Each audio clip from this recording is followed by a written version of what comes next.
इसको लगा डाला तो अब्रॉड में लाइफ झिंगा लाला।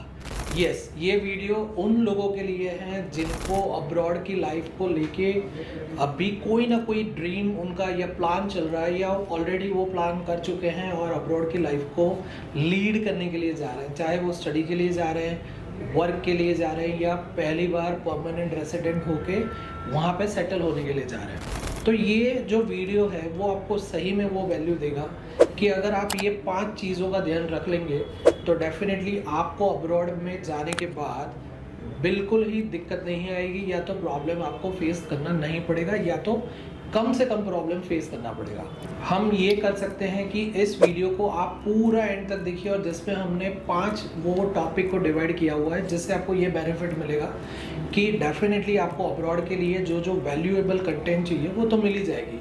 तो इस वीडियो को आप एंड तक तो देखिए, साथ में इसको सब्सक्राइब भी कीजिए और हो सके तो इसको शेयर भी कीजिए जिन लोगों को इनकी ज़रूरत है। तो शुरुआत करते हैं हमारे पहले पॉइंट से।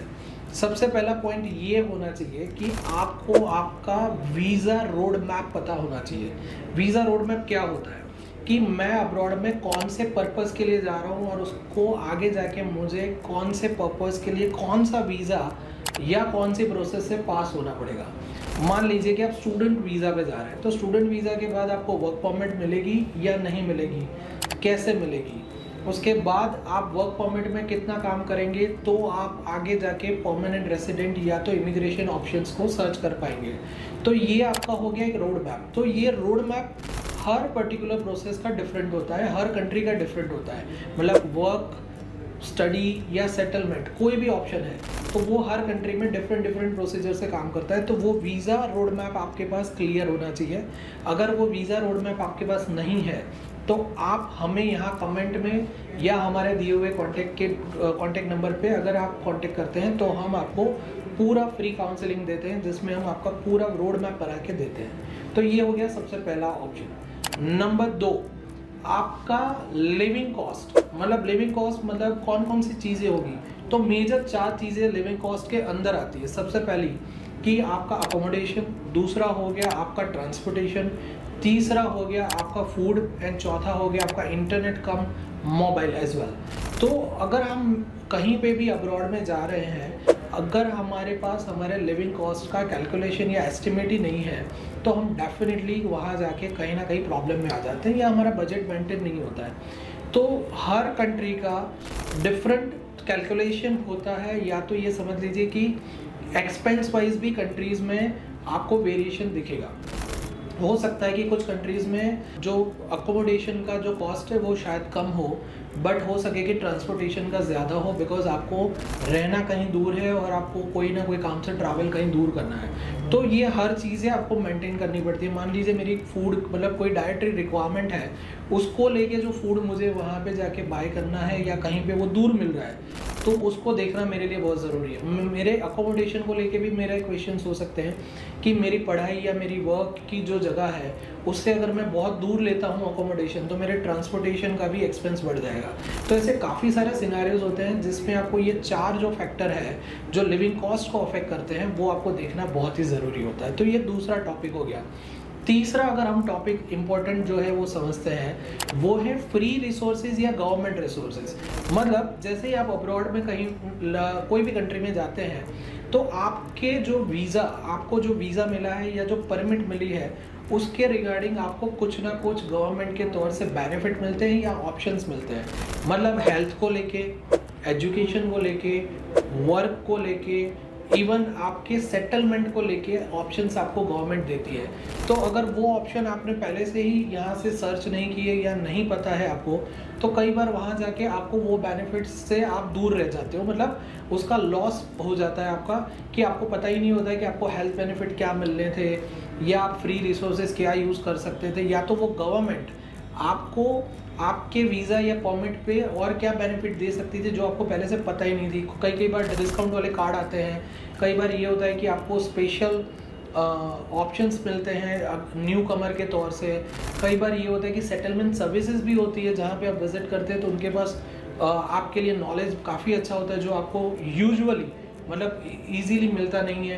तो ये सेटलमेंट सेंटर्स कहाँ लोकेटेड है, तो ऐसे काफ़ी सारी चीज़ें होती हैं जो आपको फ्री एंड पब्लिक और दी गवर्नमेंट रिसोर्सेज के बारे में जानना ज़रूरी है। अब फोर्थ ऑप्शन के बारे में बात करते हैं जो बहुत ही इंटरेस्टिंग है, जो काफ़ी लोगों का एक फोकस होता है, अबाउट द जॉब, मतलब part time job, full time job. मतलब आप अगर जॉब के जो ऑप्शंस हैं वो यहाँ से देख रहे हैं, मतलब मैं मान लीजिए कोई वीज़ा पे जा रहा हूँ और मैं देख रहा हूँ कि मुझे कौन सी पार्ट टाइम जॉब मिलेगी या उसके बाद मुझे कौन सी फुल टाइम जॉब मिलेगी, बट उससे भी बेहतर देखना ज़रूरी है कि जॉब मार्केट को समझिए। जॉब मार्केट को समझने के लिए आपको एडिशनल स्किल्स आप इंडिया से ऐड कर सकते हैं, मतलब अपनी होम कंट्री से ऐड कर सकते हैं। मान लीजिए आप इंडिया में हैं या कोई और कंट्री में है और फिर अब्रॉड जाने के लिए प्लान कर रहे हैं, then your focus would be your settlement in the way of that visa. तो आप क्या करेंगे कि जॉब की जो स्किल्स है वो जॉब मार्केट के हिसाब से आप लर्न कर सकते हैं। कई बार ये होता है कि जो न्यू कमर्स होते हैं या इमिग्रेंट होते हैं या स्टूडेंट होते हैं या वर्कर होते हैं, वो फॉरेन कंट्री में आ जाते हैं, फिर उनको पता चलता है कि ये जॉब मार्केट के लिए ये स्किल्स नीडेड थी। अगर मैंने मेरे सीवी को सही से मतलब एडिट किया होता, या मेरे लिंक्डइन प्रोफाइल को मैंने सही से नर्चर किया होता, या तो मैंने कवर लेटर को सही से बनाया होता, या तो मेरे पास मेरी होम कंट्री में इतना टाइम था, मैंने इतनी स्किल सीख ली होती, तो मैं ये जॉब मार्केट में बहुत इजीली एंटर हो जाता।